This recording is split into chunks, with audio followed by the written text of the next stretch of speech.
He found himself yanked halfway into the car with his head pinned against the steering wheel, causing the car horn to bellow noisily. Nice timing.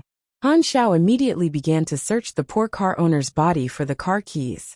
Upon finding them, he ungraciously shoved him out of the window and sped off into the distance.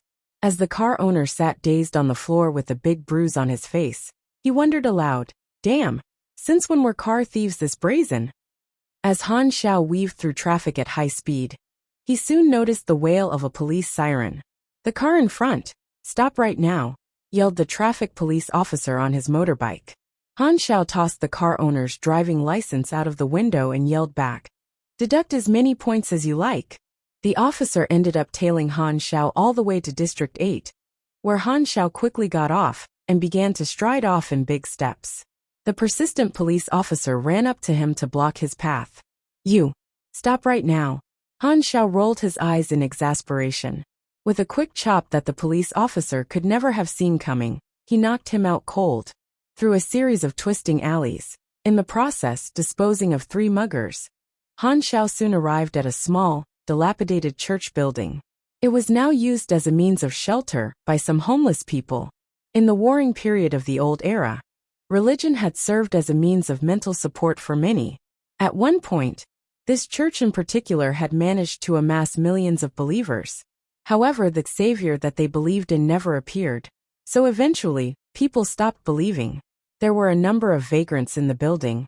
But when Han Xiao could not see the one that he was looking for, he abruptly grabbed the nearest one up and questioned, "Have you seen a tall, bearded man with the tattoo of a red wolf on the back of his hand?" The vagrant shivered at the sight of the blood covering Han Xiao. "You mean Lu Gaoan?" he answered meekly. "We call him tongueless because he never seems to speak. I think he went somewhere in the afternoon." Afternoon? Even regular citizens needed to go through lengthy checks at one of the 3 guard posts in order to leave the western capital. As it was currently only 2 p.m., there was still a chance for Han Xiao to stop him.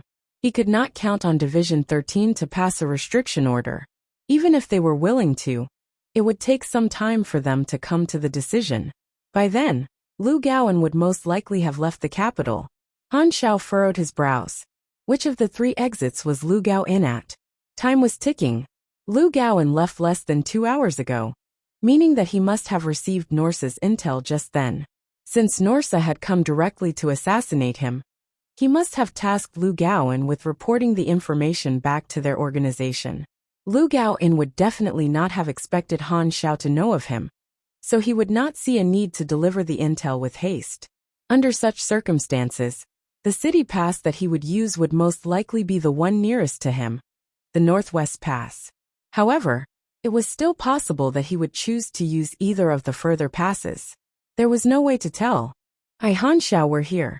What did you call us here for?" Li Yilin, Zhang Wei and Lambert arrived. They had managed to come on time thanks to Li Yilin's ride, a yellow convertible sports car. An emergency mission. One of Germinal's spies here acquired some important information. There's a chance that he hasn't left the city yet, but he could be at any of the 3 passes.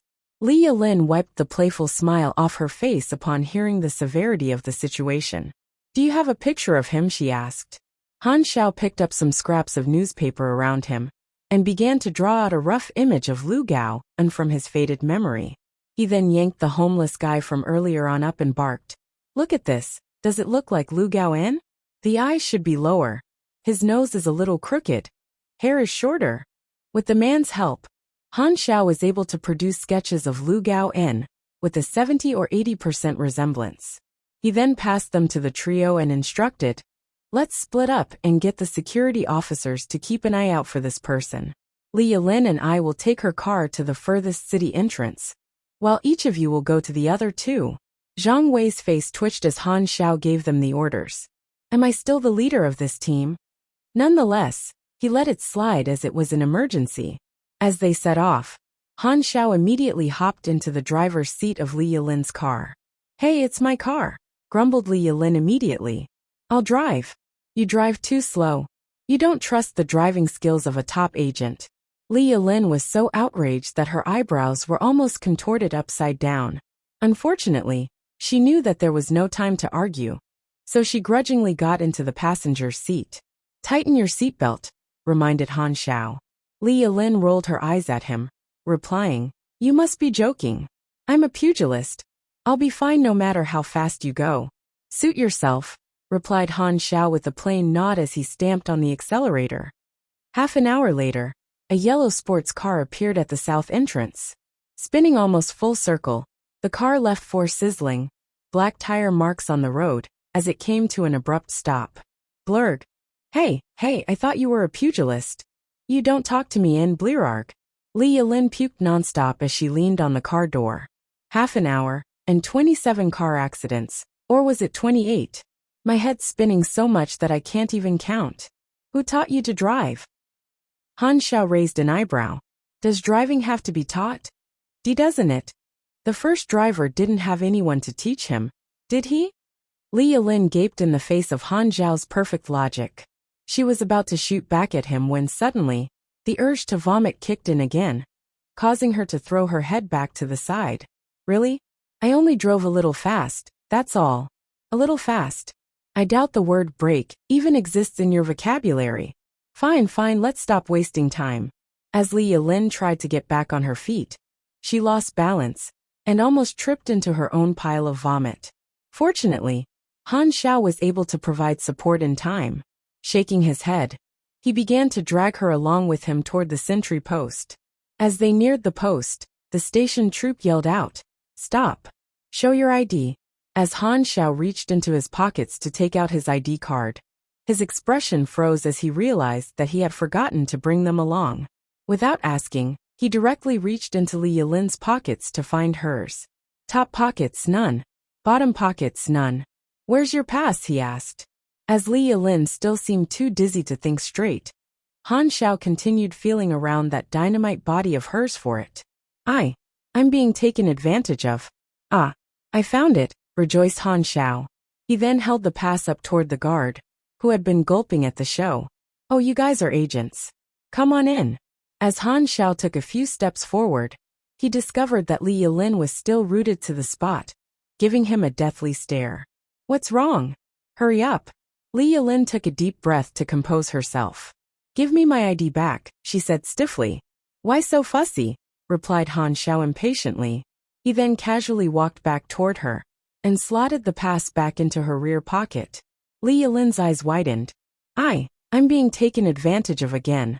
Han Xiao then strode toward the sentry post to give the military officer in charge of security the sketch of Lu Gaoan. Please wait a moment as the system performs a footage scan. Li Yilin entered the sentry post still biting her lips. The way that Han Xiao had felt her up did not seem to contain any ill intentions at all. As such, she was having a hard time even getting angry at him.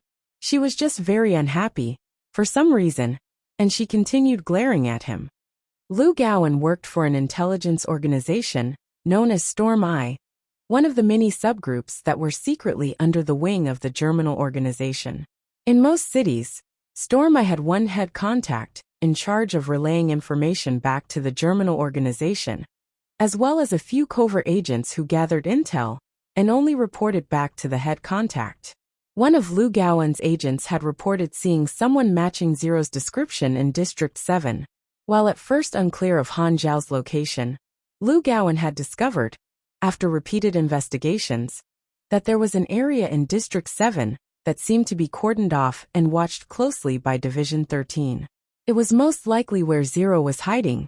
Upon finding out that transmissions leaving the city were being blocked, he realized that Division 13 must have gotten wind of him somehow. Hence, he decided to go offline and take his computer apart in order to prevent being traced before heading toward the city entrance to leave. At present, Lu Gaoan was blended in with a crowd of people approaching one of the city's entrances. Norsa must have completed the assassination by now. Suddenly, the great metal fence gate before him closed up. What happened? Why are we being stopped? We have orders to temporarily seal the exits, announced a soldier, starting a commotion among the crowd. Why would they close the gates? Lu Gaoan was shocked. Did Norsa fail? Still, as he had been extremely careful for the past 2 to 3 years, he was not worried of being discovered. He's the one. The sudden shout from behind caused Lu Gaoan to turn around. There was a bunch of troops walking menacingly in his direction. They were obviously after him. Impossible. Lu Gaoan immediately looked around him to find an escape path. But it was too late. Not only was he surrounded by the crowd, there were simply way too many troops in the vicinity. As despair filled him, he allowed a soldier to pin him onto the ground without resistance. As Han Xiao appeared at the scene, he sighed a breath of relief. We made it in time. You really did. Li Yilin was amazed. How did you guys know it was me? Asked Lu Gaoan as he raised his head to look up at Han Xiao. Han Xiao looked back at him plainly. In Galaxy, Lu Gaoan was the primary contact for all German allied players in the Western capital.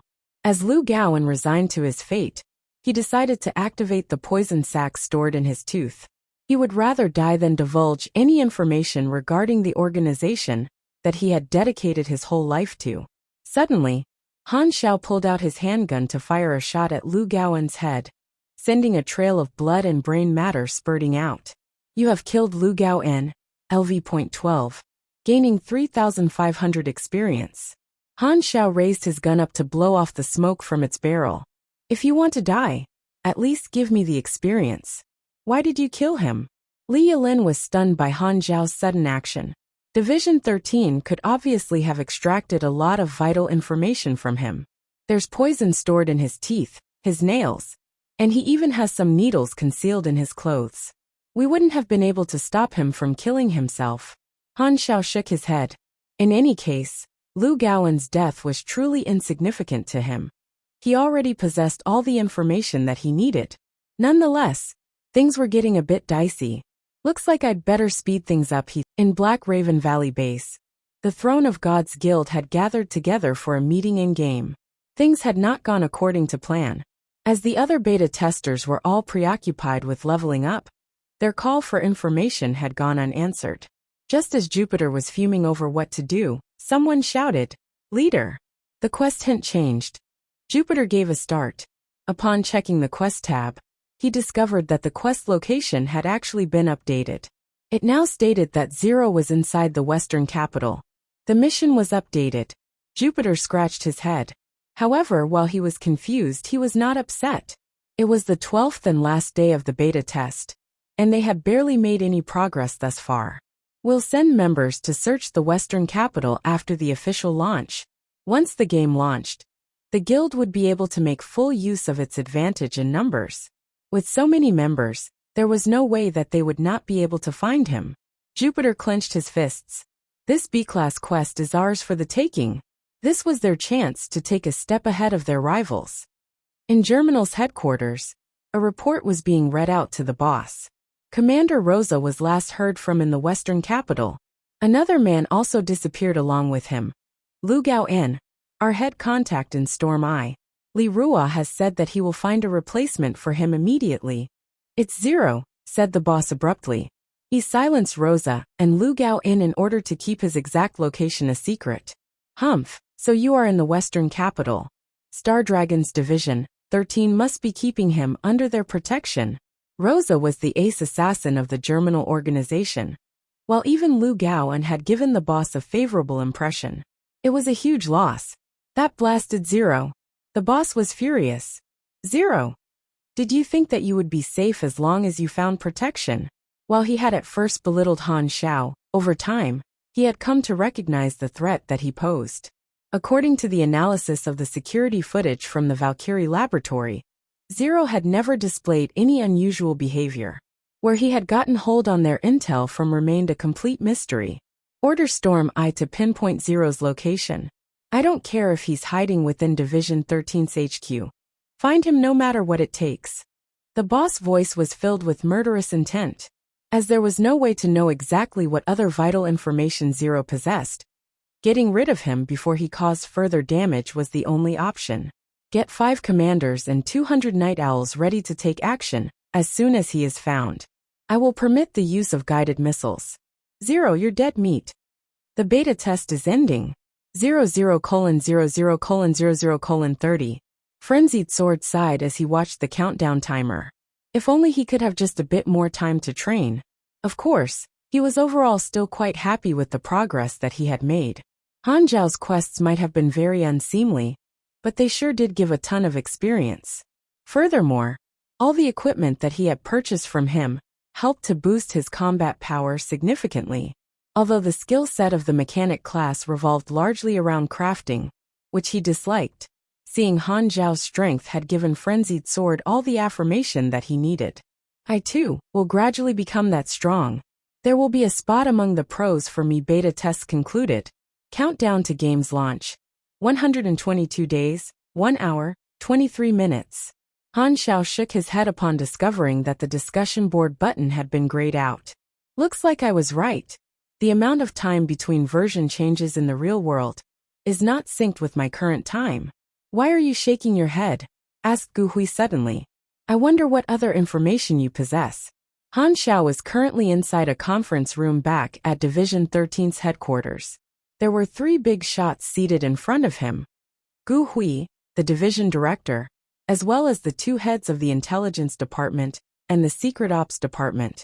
Division 13 had known all along that Han Xiao must possess some degree of combat ability, but he had completely exceeded their wildest imaginations. Yet, what was more perplexing was the degree of ease at which he had been able to single out Lu Gaoan. Lu Gaoan had been operating from within the city for over 2 years without ever leaving a trace. Division 13 had attempted to look for him many times, but they had all ended up in failure. The fact that Han Xiao could so easily locate him served as solid proof that he knew way more than even they themselves. And so this meeting had begun. Simply put, Gu Hui wanted to learn more of Han Zhao's intel. Breaking out of his daze, Han Xiao stroked his chin as he evaded the question. My location is now exposed. Germinal might not know exactly where I live, but they will definitely send even more killers into the city. Gu Hui furrowed his brows. Although unsatisfied with Han Zhao's reply, he followed Han Zhao's lead. Then what do you intend to do? There's no more need for hide and seek.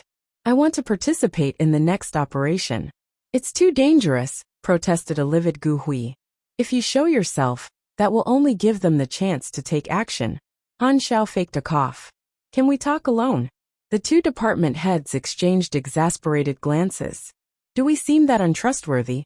Han Xiao glanced at his surroundings before whispering, I can change my appearance. Gu Hui was visibly shocked. You have superpowers. Han Xiao shook his head.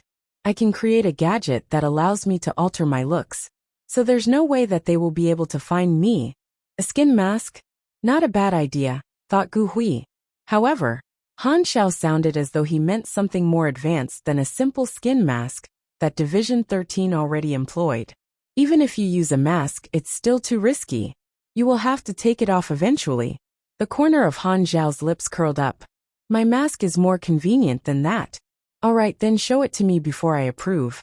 There were 2 reasons behind why Han Xiao wanted in on the action.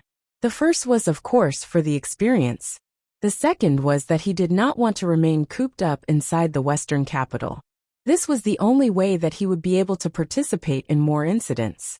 Ever since the assassination attempt, Han Xiao had been spending a lot of time thinking about his next move. The Black Raven Valley base was situated near the border of Hesla, one of the 6 nations. It was a major base on a completely different scale from the 3 sites that Division 13 had taken action on previously. Not only were the security and defenses extremely tight, the commander of the base was a superhuman. He was known as the Sword Phantom, Pan Kuang, a pugilist close to reaching D level. Near Black Raven Valley was a gathering spot for many wanderers known as Black Raven Village Town. It was a beginner starting zone. Han Xiao planned to destroy Black Raven Valley base, as it would prevent a substantial number of new players from joining the Germinal organization, simply because of the base's proximity. This idea had occurred to him upon discovering the Throne of God's post, after which he had given it some proper thought, and became fond of it. It was not only an act of revenge toward the Germinal boss, but it was also a preemptive strike that would have unseen but deadly impacts. Han Xiao grinned with glee at the prospect. Near Hesla's border, Gu Hui slammed the desk. We will need to get in touch with them before making a decision. I await your decision, declared Han Xiao as he took his leave. Feng Jun was waiting for him outside with a gloomy face. Why didn't you tell me about the assassin immediately? Because of that, I had to endure a yelling from my superior. Why would I inform you? It's not like you could have helped, teased Han Xiao, causing Feng Jun to become enraged. We might be buddies, but I'll still get angry if you insult me. Han Xiao smirked. Perhaps I should have a talk with the director over how my location got exposed. Oh, you ha ha ha ha, you little devil. I was just kidding. Han Xiao rolled his eyes. Under Feng Jun's subservient escort, Han Xiao left the headquarters to return to the workshop. Altering his appearance was an idea that he had thought up a long time ago. He had known all along that the Germinal would resort to drastic measures against him once his location was discovered, as it was more likely than not that the operation would be passed. Han Xiao also needed to prepare new equipment.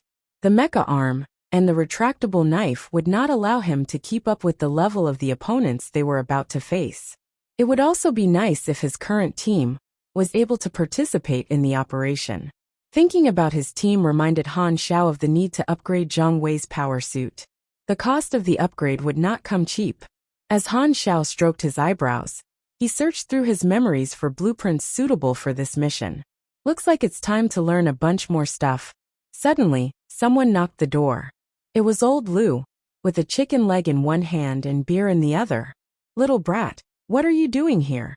I want to borrow a few mechanic knowledge books, replied Han Xiao as he turned his attention back to the bookshelf, expecting old Lu to chase him out. To his surprise, he instead said, the key is in the drawer. Just remember to return it when you're done. Han Xiao's jaw almost dropped. You actually agree? Since when had they been on such good terms? Old man Lu put down the chicken leg in his mouth and snorted. Treat it as a show of thanks. Thanks. Han Xiao frowned. Are you still trying to promote your granddaughter to me? Old Lu's face immediately stiffened. What's so bad about my granddaughter that's stopping you from falling for her? But that wasn't why he wanted to thank Han Xiao. Instead, it was because the tall old man had told him that back then, Han Xiao had lured the assassin away from the workshop in order to prevent Lu Qian from getting involved. This alone had changed old Lu's impression of Han Xiao considerably. Not bad, kid, praised old Lu with a satisfied smile. He gave Han Xiao a pat on the shoulder before leaving him to his own devices. As he left, Han Xiao noticed an oily handprint on his shoulder. That old imp. He proceeded to unlock the cabinet with the key in the drawer, picked out 7 books, and headed back to his room. Back in his room, Han Xiao took a deep breath as he prepared to learn all of them at once. Do you wish to spend 1 talent point to learn the energy talent? Basic energy theory? Energy talent, basic biochemistry? Energy talent, basic optics? Yes. Large streams of information began to fill up Han Xiao's mind, causing him to feel like his head was about to explode. After a short period of recovery, Han Xiao gritted his teeth and continued with the other books.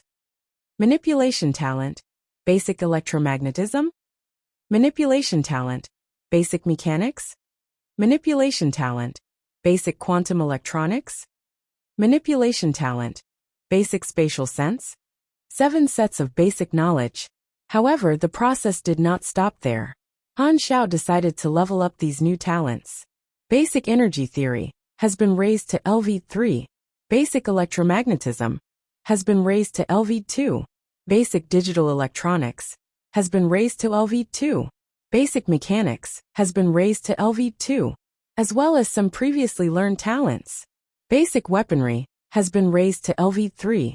Basic material composition has been raised to LV3. Basic assembly has been raised to LV2. Advanced material synthesis has been raised to LV2. Just like that, Han Xiao spent 20 of his 21 talent points. You have learned a new technique. Novice programming. You have learned a new technique. Energy magnetism strengthening. Novice programming was unlocked from learning basic digital electronics. Like basic assembly or basic enhancement, it was an integral technique for a technician, necessary for the making of both chipsets and system interfaces. Energy magnetism strengthening, on the other hand, was a passive ability that unlocked upon learning an energy manipulation talent. It did have a prerequisite, which was, of course, for the player to possess affinity with magnetism. On top of strengthening the user's control of magnetism, it also gave a boost to machinery crafting speeds and machinery damage output, 3% per level. Han Xiao is currently sitting on 38,000 experience, accumulated from mass-producing incendiary bullets. His daily experience gain was about 2 to 3,000. As for money, that was the least of Han Xiao's concerns. He had earned a whopping $3,600,000 thus far. It's time to try and get the disguise blueprint. Before he started, Han Xiao invested a few thousand experience to raise basic programming to level 3. Proceed with fusing of LV1 basic biochemistry, LV1 optics, LV3 material composition, and LV2 digital electronics? 20,000 experience will be consumed. Talent combination, also known as talent fusing, was not only limited to the fusing of 2 talents. However, the cost for adding additional talents was extremely high. Adding a third would only cost 5,000 experience, but the cost of subsequent ones increased exponentially. A fourth one would cost 40,000 experience. Generally, lower-leveled mechanics would perform talent fusion with only 2 talents, because fusing more was not guaranteed to give better results. However, some blueprints, like the one that Han Xiao was aiming for now, could be crafted easily with the correct talents. Fusion successful. Congratulations on inventing Smart Optical Mask. The Smart Optical Mask made its first appearance in version 3.0, when players had just stumbled upon multiple talent fusing. Not only did it require the leveling of 4 talents across all 3 talent trees, it also required intermediate machinery affinity, 55 INT, LV3 basic programming, and last but not least, for the player to be a technician. Nevertheless, the Smart Optical Masks. Han Xiao passed a list of items to Feng Jun. Oh my god! Biokuri Combiner, Ferro 4 Solvent and 12 microchips. Do you know how expensive these things are? I'm paying, replied Han Xiao plainly, instantly reminding Feng Jun that they were not on the same pay scale. 1 hour later, he arrived at Han Xiao's workshop with 3 briefcases in hand. The first briefcase contained 3 10-centimeter-long transparent tubes that were filled with an opaque white sticky fluid. This was the Biokuri Combiner. The second briefcase contained a small vial of pale blue solution. This was the Ferro 4 solvent. These 2 materials could only be made within an equipped laboratory and were extremely valuable. These 2 tiny vials had cost Han Xiao $120,000.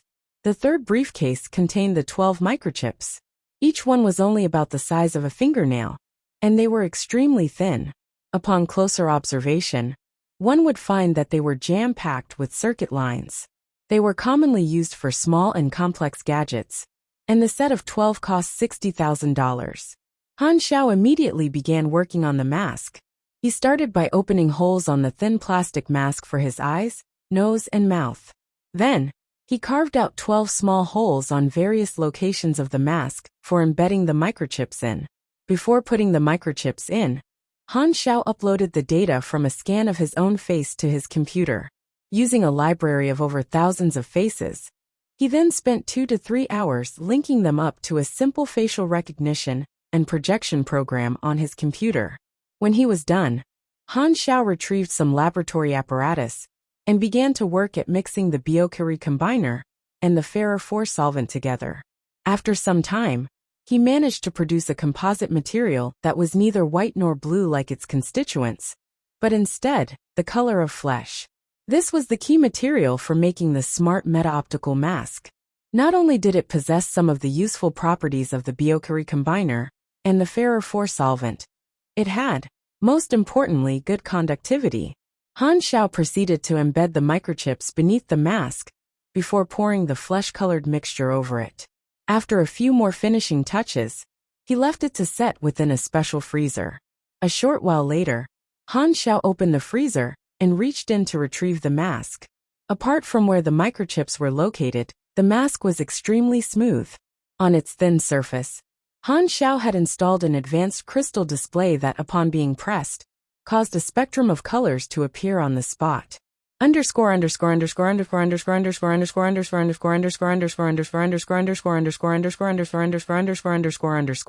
You have crafted smart meta-optical mask, gaining 5000 EXP.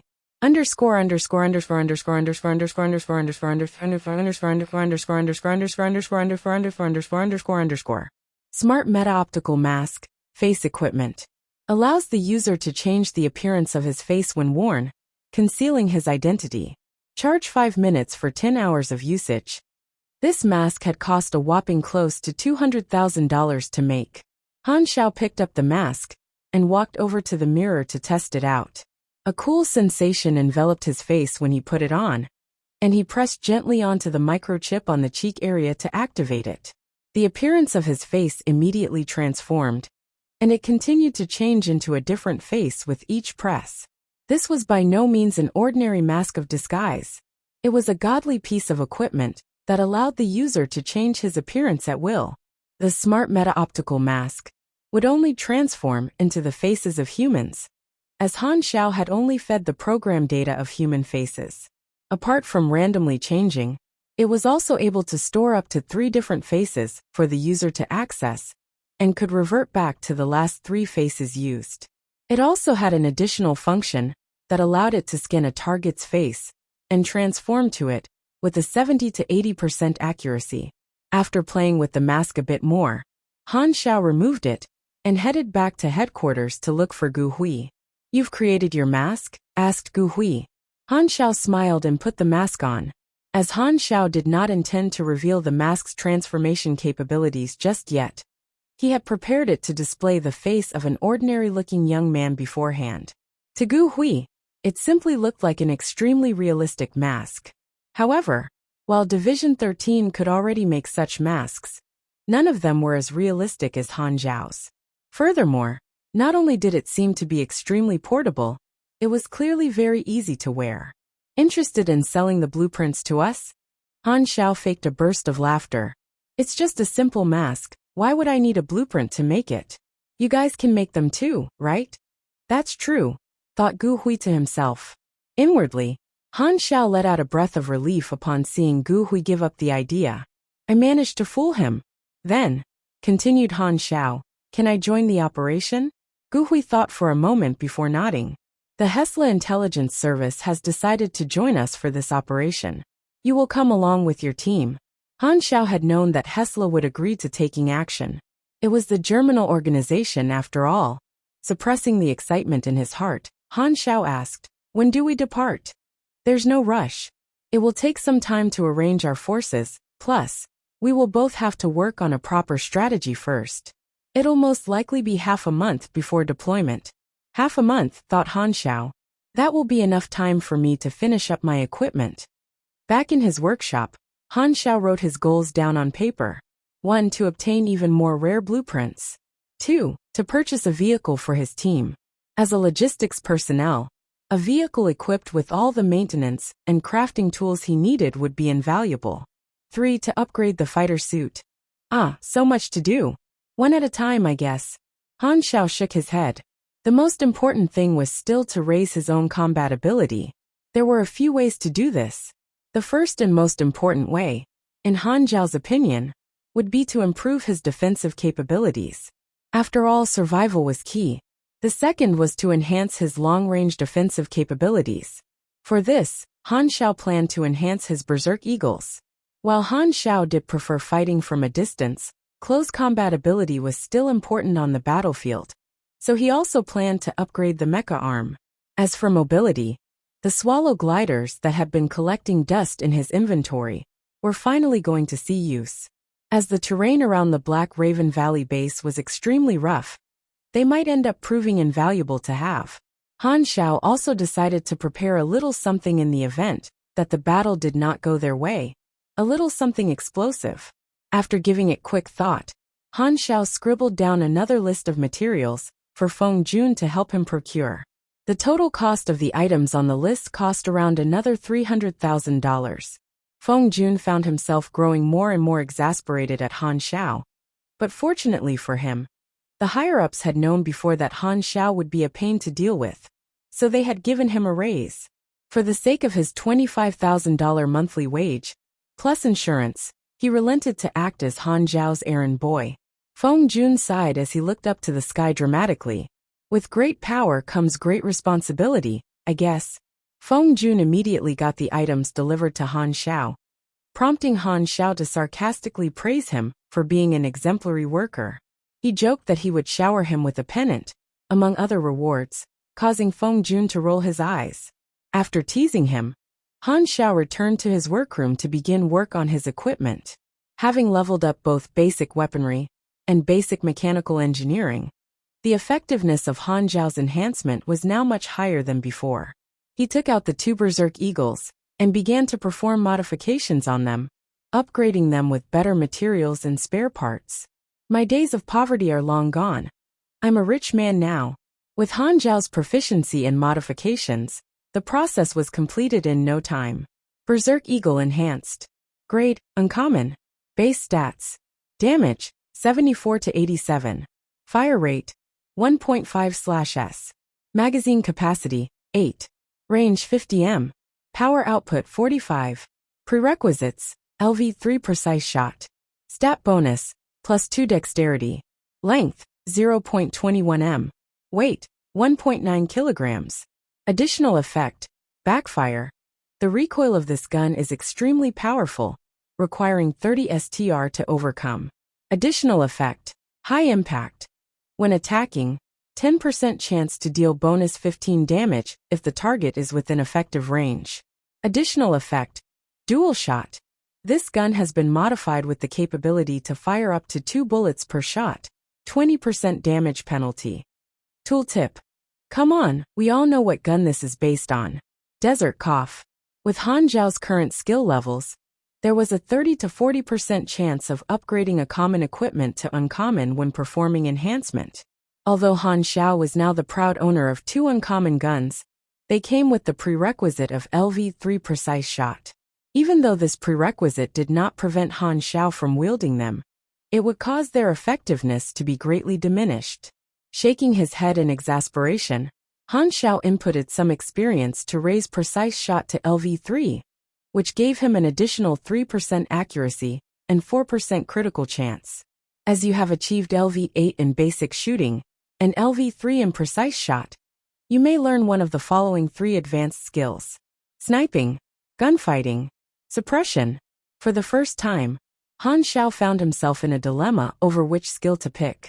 Although shooting skills were essential to cannon masters, they were also important for technicians.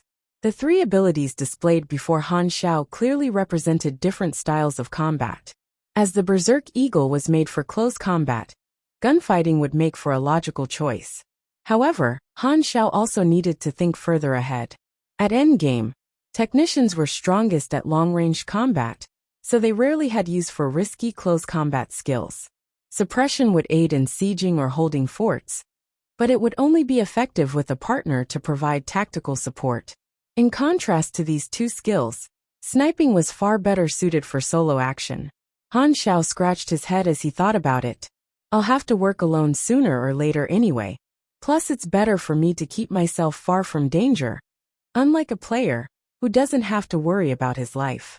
For me, sniping is the best option. In Han Zhao's previous life, the dazzling and breathtaking style of gunfighting was a popular choice among players, and even professional cannon masters would learn it just for the cool factor. However, as a pragmatist, Han Xiao could hardly give 2 hoots. Who cares about looking good during combat? It's not like I'm doing this to see the stream chat praise me. At this thought, the great technician Han finally made his decision. You have learned an advanced skill. Sniping, LV1. Plus 4% fatal shot. Plus 5% shooting range.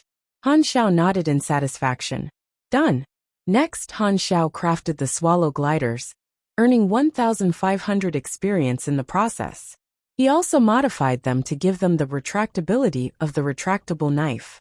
Indeed, the good thing about being able to actually learn knowledge in this life was that Han Xiao could implement concepts and technology from his blueprints into other inventions.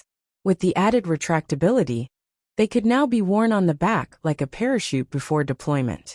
Once activated, the 2 1.2 m long wings would extend out to allow the user to freely glide in the air. After the gliders, Han Xiao proceeded to work on his close combat gear.